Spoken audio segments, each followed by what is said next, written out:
Hello everyone, welcome to Legacy IAS Academy. Welcome to our new initiative where every day we'll be discussing two important mains questions and I'll be giving you an entire overview about how do you write an answer to the mains question.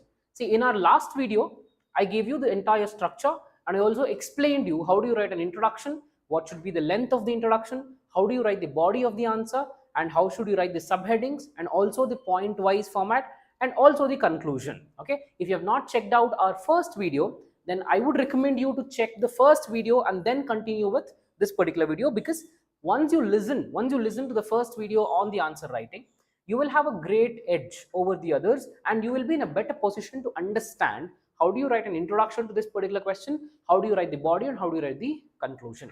Okay, so with this, let's start our new initiative from the Legacy IAS Academy, where we will be talking about two mains questions every day. So the first question, we are starting from art and architecture, the ancient history. So here's the question.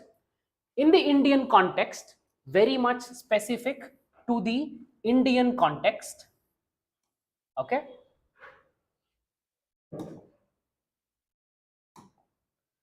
specific to the Indian context, numismatics, a very important keyword, highlight this particular keyword, numismatics, plays a crucial role in unraveling the country's historical narrative. Elaborate on this statement by providing relevant examples. See, this is the question asked. And of course, this is a previous year's question. This is a previous year's question. And in order to answer this question, the first prerequisite is you will have to know what do you understand by numismatics. Okay, this plays a very crucial role. And though this is a part of the question, this will actually guide the entire question for that matter. Clear? So this will tell you what should your answer contain. So what is the meaning of numismatics? So if you've studied, the numismatics means coins. So the question simply asks, talk about the coins that you have studied in the ancient history as a part of the art and architecture, and also explain what will that coin, the coins that we have got, will describe about the history. Simple. This is what the question is about. A very, very simple, straightforward question. Clear? So for this, if you want to start an answer to this particular question, you will start obviously with an introduction where you will talk about the importance of numismatics. The importance of numismatics can be a theme of the introduction. It can also be about historical artifacts, some of the historical artifacts that you have got. Correct? So this is about the introduction, and I've told you in the last class, the introduction should not cross maximum or more than 3 to 4 lines. It should be 2 to 3 sentences. A very crisp and clear introduction to start with. Okay. The main important part is the body of the answer. Okay. See, if you have studied ancient and the art and architecture, one thing is for sure, you would have studied about IVC, you would have studied about the Vedic, you would have studied about the Mauryan, post-Mauryan, Guptas, and also the Cholas. So remember all these, and including the Shatavahanas and also the Sangam Empire. So remember all these like a thread of events that has happened. Okay, this is the first thing that you will have to do before answering such type of narrative questions. See, these are the questions where this is not describing one particular incident. The question here is not talking about one particular incident. It's talking about the entire generation of the coins for that matter. So you will have to start your answer with the IVC. If you remember, from the IVC, they've got two important things. One is the seals. And among the seals, we have two different seals that we have got. One, we call it as a Pashupati seal. The second, we call it as a unicorn seal. Correct? See, these are the very much precursor to the numismatics or the coins for that matter. So here, the seals, how do we know about these seals? Because these seals of the IVC have been found at Mesopotamian and the Egyptian civilization, which will give us a very clear idea that the people of IVC had a very great trade relationships with the contemporary Mesopotamian and the Egyptian civilization. Correct? So this is something that is very much understood. This we know. So the first thing that you should be doing is talking about the IVC. You can also start with the time period of the IVC. You can also start with what are the things that we have got and the contemporaries also. But the first thing, should be the IBC. Second, if we talk about the Vedic and the post-Vedic period. So if you remember Vedic and the post-Vedic period, we had something called as Nishka and Satmana. Nishka and Satmana, which were gold and the silver coins. So in the Vedic and the post-Vedic, presence of the Nishka and Satmana give us a very important information about the historical narrative. See, first one with the IVC, we were talking about the economic perspective.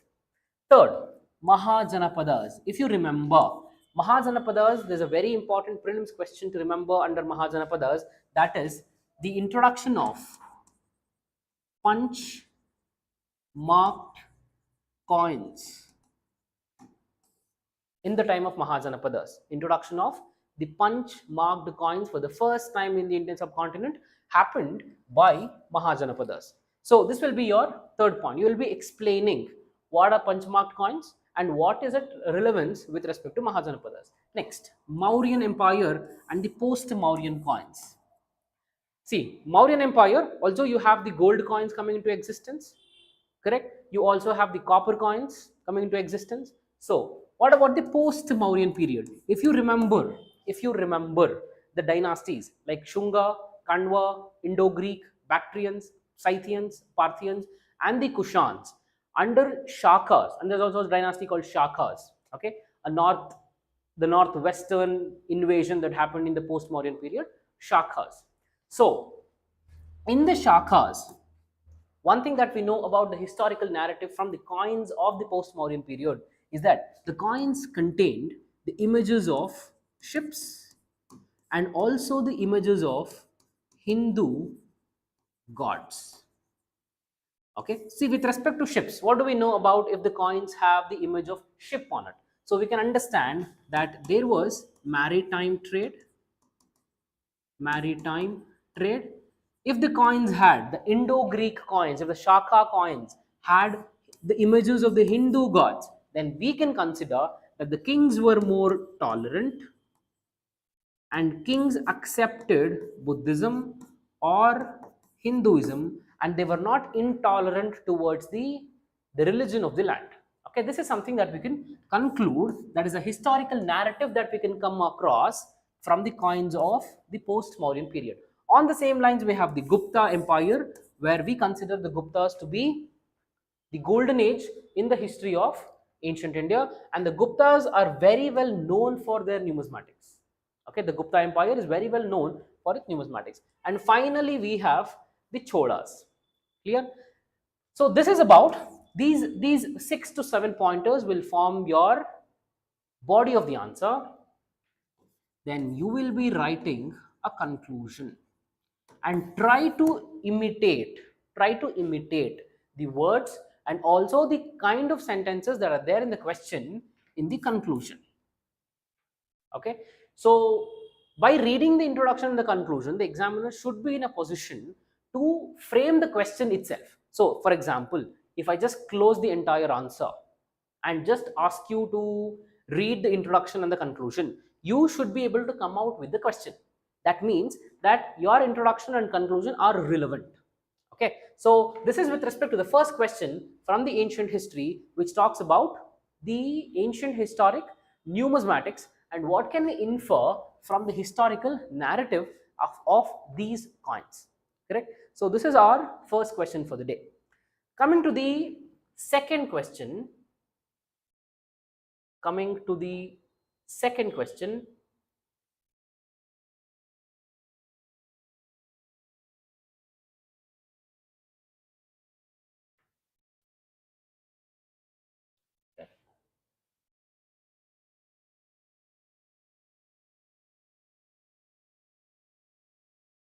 the question is, examine the distinctive characteristics of Buddhist art in South India that diverged from its artistic tradition in the northern regions during the post-Mauryan era, highlighting their unique development.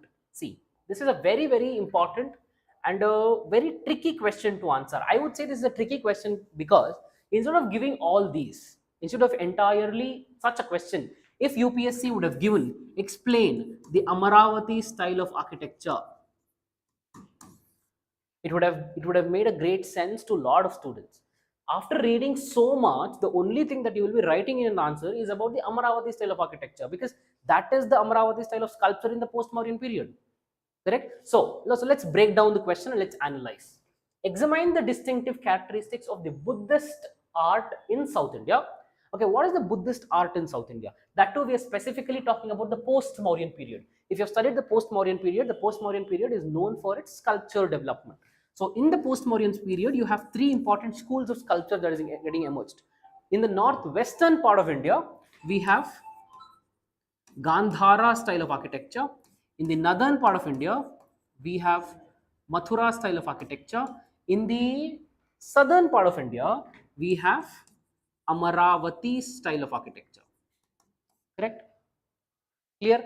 This is what you would have studied in the post-Mauryan period. The art and architecture, that the sculpture development in the post-Mauryan period will be this. So now let's analyze the question. Distinctive characteristics of the Buddhist art in South India, which means this entire statement could have been replaced just with one word, that is Amaravati. Correct? That diverged from its artistic traditions in the North India. What are those North Indian artistic traditions? That is Gandhara and Mathura during the post-Mauryan era, highlighting their unique development. Simple. The question in a simple layman terms. What are the features of the Amaravati style of architecture that diverged from Gandhara and Mathura? Simple question. If at all UPSC had made such simpler question, probably most of the aspirants who will be writing mains would be in a better position to understand this particular question. See, this is what the word play that the UPSC actually comes out with. Clear? So now let's talk about the Amaravati style of architecture. If you have studied the art and architecture, the post-Mauryan sculpture, you would know the Amaravati style of architecture is something that flourished somewhere in the present parts of Andhra Pradesh. Clear? So, which means in South India, this will be your first point. Clear? Let's see. Mahayana sect of Buddhism.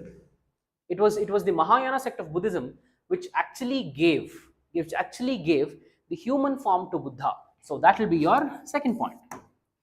Correct? You will have to talk about the Gandhara and the Mathura style of architecture also in this particular answer, because the question says from its artistic traditions in northern regions, you will have to substantiate this particular statement by explaining the Gandhara and the Mathura style of architecture initially. Correct? Once you talk about Gandhara and Mathura collectively, only then you can get into the Amaravati style of architecture. One thing that we know about the Amaravati style of architecture is the narrative art. Correct? What is the narrative art?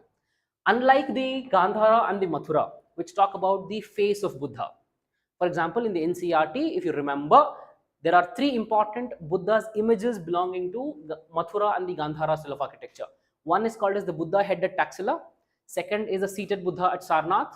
Third is the seated Buddha at Mathura. You have three important images of Gandhara and the Mathura style of architecture in the NCERT. You have a huge image given in the left hand side, and towards the right hand side, you have the entire description of these particular images. So, Amaravati style of sculpture talks about the narrative art. Unlike these three, that is Buddha head at Taxila, seated Buddha at Sarnath, and the seated Buddha at Mathura, we also have something called as narrative art, which means the narrative art tells you a story. For example, there is one important example, the example of Mahadevi or Mahadevi's dream,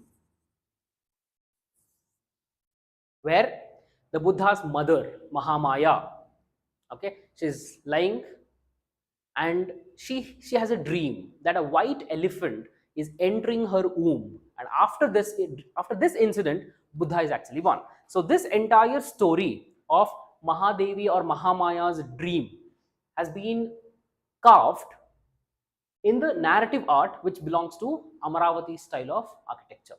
Correct? So this is something called as narrative art, where the importance, the second point, where the importance is completely on other people, unlike Gandhara and Mathura, where the importance is only on Buddha. Correct? Influence. Let's talk about the influence. If we talk about the Gandhara and the Mathura style of architecture, or especially the Gandhara style of architecture, we have a great influence from Greek gods. Like for example, the Greek god Zeus. Zeus, who's also a Greek god, has greatly influenced the Gandhara style of architecture. That's not the case with Mathura and the Amaravati. These two schools of sculpture have been developed independently or indigenously. They don't have a lot of references to the Gandhara style of architecture or the Greek Hellenistic influence for that matter. So in this, we can write that the influence it doesn't have any outsider's influence, so it is indigenously developed. Next, we have the importance, where I've told you already, the importance is on the lot many other factors, not only on Buddha. Next, symbolic and the raw material. If you look at the raw material, with respect to the Gandhara and the Mathura style of architecture, you have the grey sandstone and the bluish grey sandstone. But here, with respect to the Amaravati, which is very unique, you have the raw material that is white marble. Very important raw material. Correct? The last, very specific to the South Indian Buddhist post-Mauryan tradition, we have the rock cut caves. You can also write some of the places here. You can write place called Amaravati. You can also write Guntapalli, Anakanapalli, or Sannati. Like these are the places in South India which house the Buddhist chaityas, viharas in the form of rock cut caves. Correct? So after this, you will be concluding the answer. You will be concluding the answer talking about these three important sculptures. You will be telling that the post-Mauryan period, the sculpture is something that reached its climax. Correct? So with this, you will be concluding this particular answer. So this is about today. This is about today. We have talked about two important questions. One about the numismatics. Second about the Gandhara, Mathura and the Amaravati style of sculpture. So if you have liked the video, hit the like button and please consider subscribing to the Legacy IAS YouTube channel for more such enriching content. Have a nice day. Thank you.